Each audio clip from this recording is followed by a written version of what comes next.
So do you know Jeep Gladiator is one of the only trucks currently sold which has removable rooftops, like panels. You can completely remove it, remove the doors and everything. So welcome to Small Model Car. This is a Jeep Gladiator by Matchbox Moving Parts. Let's open it up and look at all the details. So here's the Jeep Gladiator icon. It's not just a Wrangler with a bed, it's actually a different vehicle altogether. Obviously gets a lot of details from Wrangler, design elements. So let's deep dive into it and look at all the details. So this Jeep Gladiator by Matchbox Moving Parts comes in this really nice looking paint. I like the paint on this one.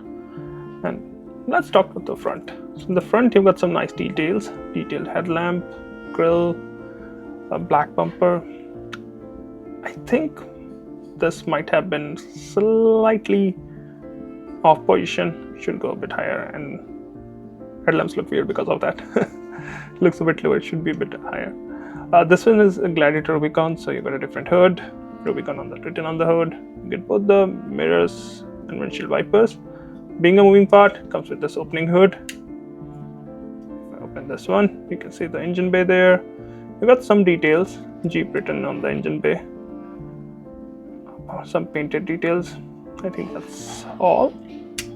Surprisingly, the Rubicon gets blacked out those wheel flares or fenders here. I think some of the other trims get the same painted ones. Coming to the driver's side, well, it's as boxy as it can get, but you get some details. You get the Jeep Gladiator written there. You can't really read it, but on actual Jeeps it says trail rated. You also got the black door handles, exposed hinges, the black piece. Also got the step. Black fenders front and back are standard, but step is I think it might be standard on the Rubicon. Fuel filler on the driver's side, and you can see the tail lamp is also detailed. Wheels we have seen on so many different Matchbox, and they are plastic, and the tire also reads Matchbox on it.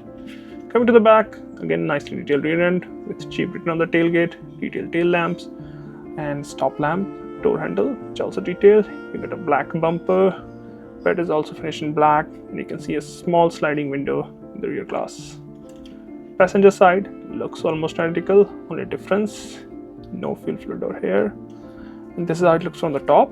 So the cutout you see is for removing the panels. So these are the two panels that can be removed separately, and then this is the rear panel that goes out. Interior is finished in black, and this is how the base looks. It's got some details, which is always good to have. Plastic base, not metal on this one. So overall, well, to be frank, I'm not like with the engine details, obviously it's good, but I think the Matchbox, even the mainline Gladiators look really good. So there's not like a lot going on apart from the detailed front end, which you don't find on the mainline, I guess. Front end and the tail lamps are not detailed. But if you're good at detailing, you can even stay with that one. Otherwise, it's always good to have moving parts, and it moves freely too. Well, those are my thoughts. Thanks for watching. Have a good day.